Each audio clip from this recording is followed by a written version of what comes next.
is a Golden Age comic book, The Phantom Witch Doctor #1, 10-cent cover price. Pretty cool.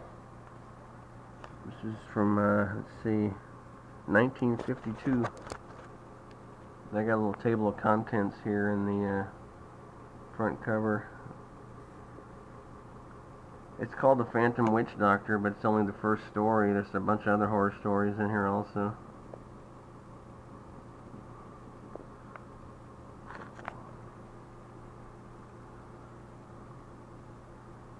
It says, "Die, white man.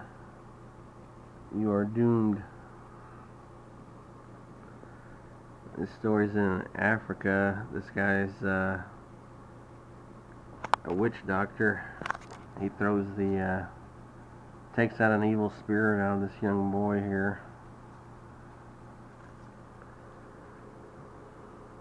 And he tells everybody in the village he's got magic ivory that makes all this possible. So this British commissioner guy shows up and hears about it. The ivory, he decides he wants the ivory for himself because it's worth a lot of money. So the witch doctor's in the middle of some ceremony. He brings all these other white guys and says, sees him. He's like, "What's wrong?" He's gonna have him hanged for practicing witchcraft.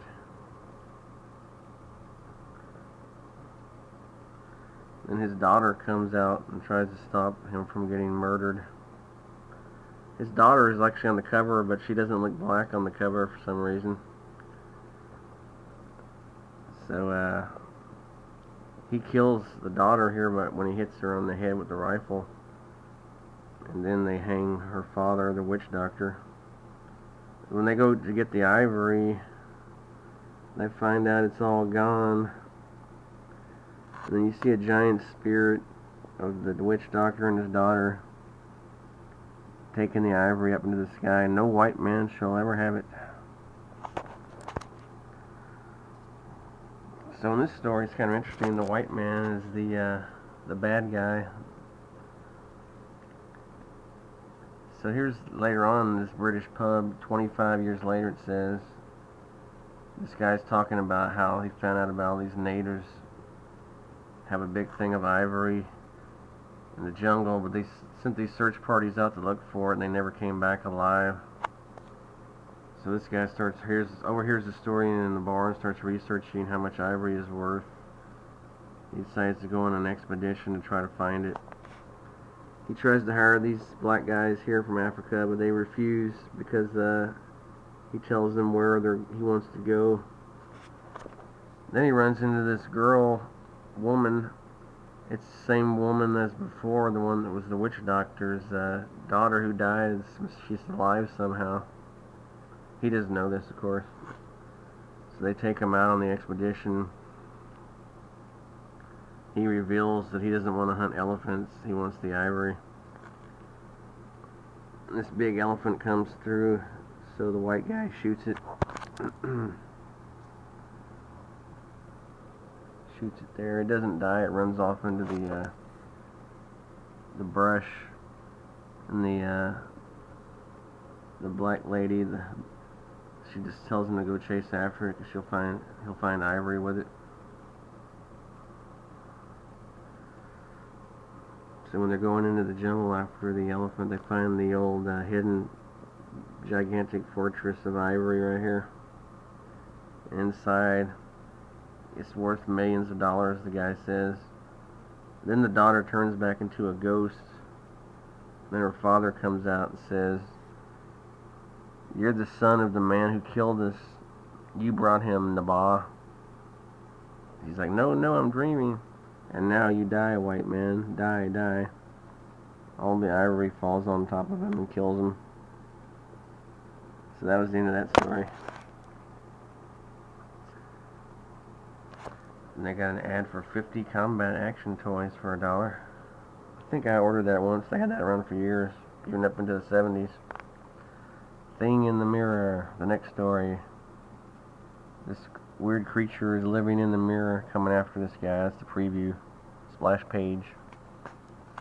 They show this guy when he's a young child. He was wealthy, handsome, and smart, but all the other kids hated him because he was mean.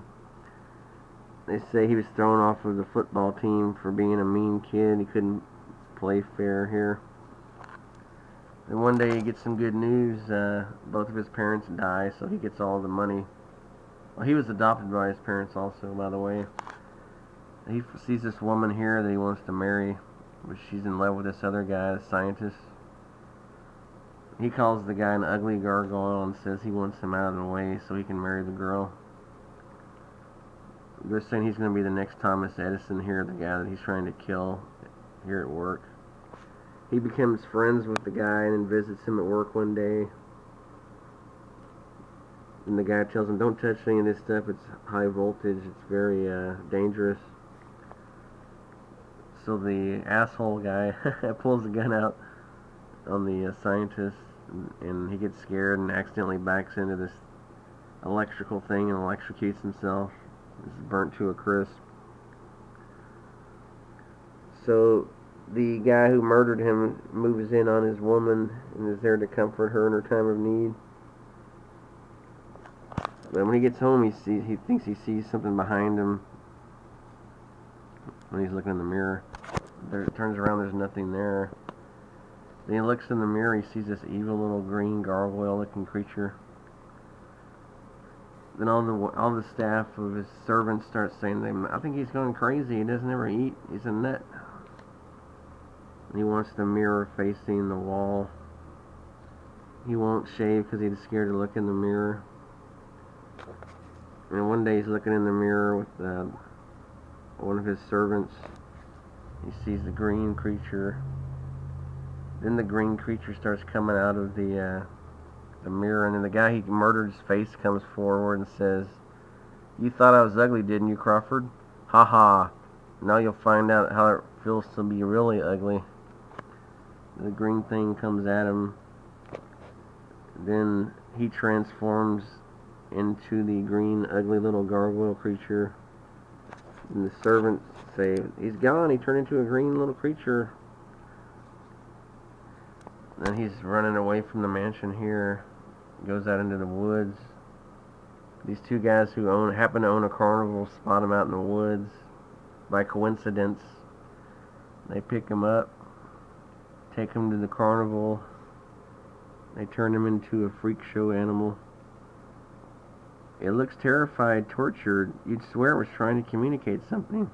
That's the end of that story. There's an ad for Rocket Man Out of This World. It's some kind of 16mm film you can order for 98 cents. I have a story here, written story. An ad for working out at the gym or something. Or mini gym at home. Death Came Dancing. That's a nice picture there. In this story here, there are a couple of a ballet troupe from some foreign country, Balkan. This girl's in love with her fellow ballet dancer. Everyone loves the girl, she's real beautiful. This rich woman sees the male dancer and she thinks he's hot, so she meets him backstage. And he starts going out with the rich woman. Then his fellow dancer, who is in love with him, says, when are we going to get married? He's like, don't be silly. I thought you knew all that sort of thing was over. Then he throws her to the ground and says, you make me sick. Quit hanging on my neck. We're just dancing partners and that's all. Let me alone. So he marries the rich woman here. Then he starts wondering whatever happened to her a few years later. Then one day he's out having dinner. He sees the dancing ghost of the girl he used to dance with. He starts freaking out here. And he sees her again right there. He's looking in the newspaper to see if there's any articles about her. And the troops coming back to town, so his wife says we should go see it. He's looking on stage, doesn't see the girl that he left. Then all of a sudden he sees the ghost again of the girl that he used to dance with. His wife doesn't see it. Then he asks the ballet director, says, well, she committed suicide after you left.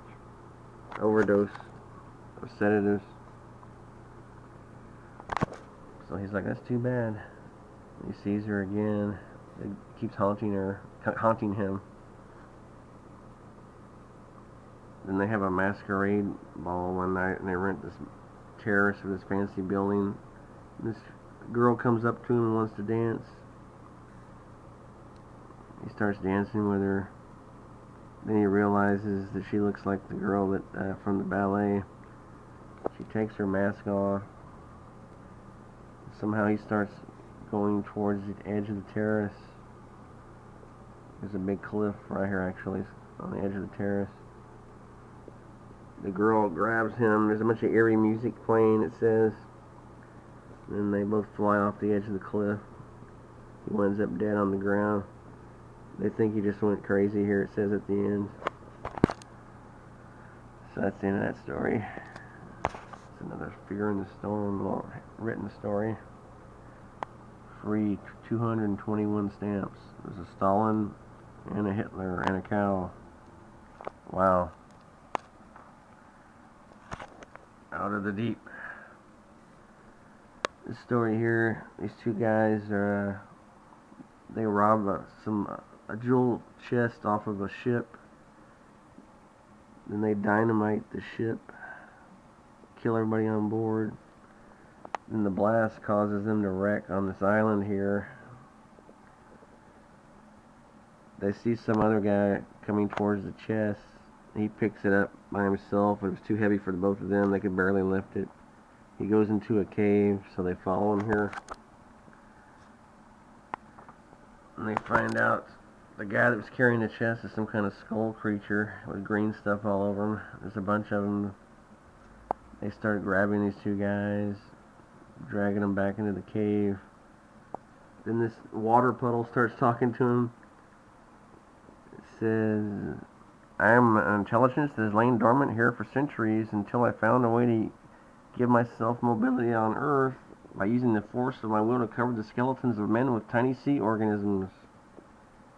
So that's what it is. This intelligence is covering the skeletons of sea organisms to make them walk.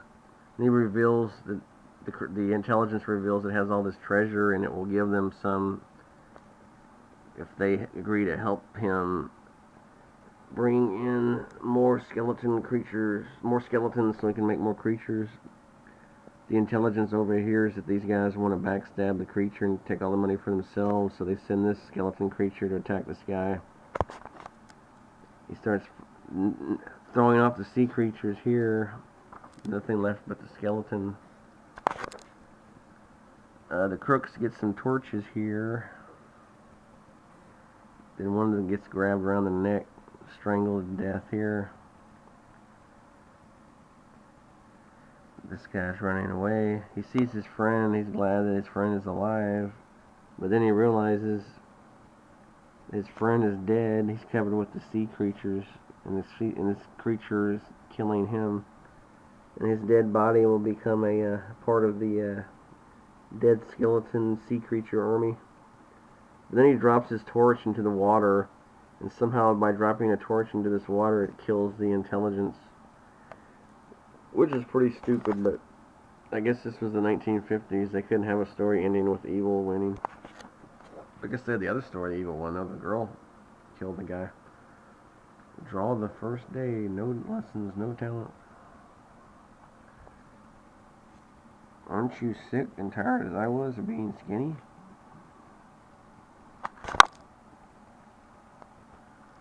Uncle Bernie's Fun Shop. Slot machine. A funky doll named Sandy. A weird puppet. Fish bowl. Peanut bank. That's it. It's a pretty cool little comic book, though. It's only lasted one issue.